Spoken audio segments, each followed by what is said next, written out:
Continuing on with her investigations and conclusions concerning childhood, de Beauvoir claims that the child builds a character unbeknownst to him incrementally in this state of joyful irresponsibility.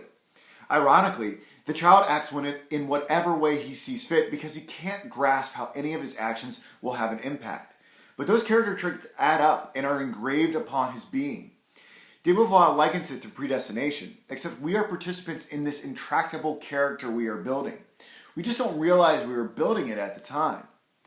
If I understand de Beauvoir correctly, when our existential freedom is realized, we have the opportunity to disclose ourselves with intelligence and vitality to the world in our ethical projects. That is why this can be spoken of as a conversion, whereas those who are afraid of this ethical projection are still dictated by all the idiosyncrasies cultivated in this seemingly innocuous play of insignificant childhood.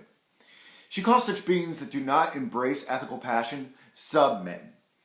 They are terrified of asserting themselves as an ethical project. Interestingly enough, since the sub-man endures by holding on to sometimes egregious imperfections by not ethically existing, existence is remarkably boring for him.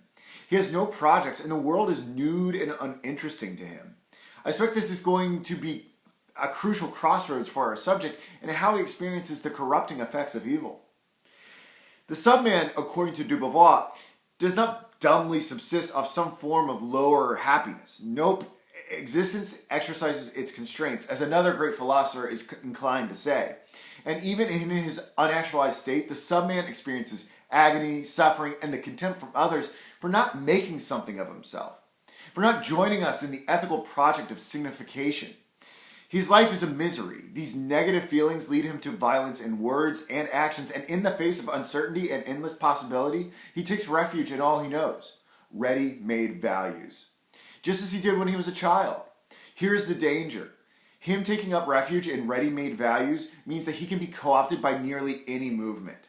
The sub-men are the people fanatics employ to do their dirty work. How far would any fanatical group get without their sub-men? How far would the death cults reach without sub-men?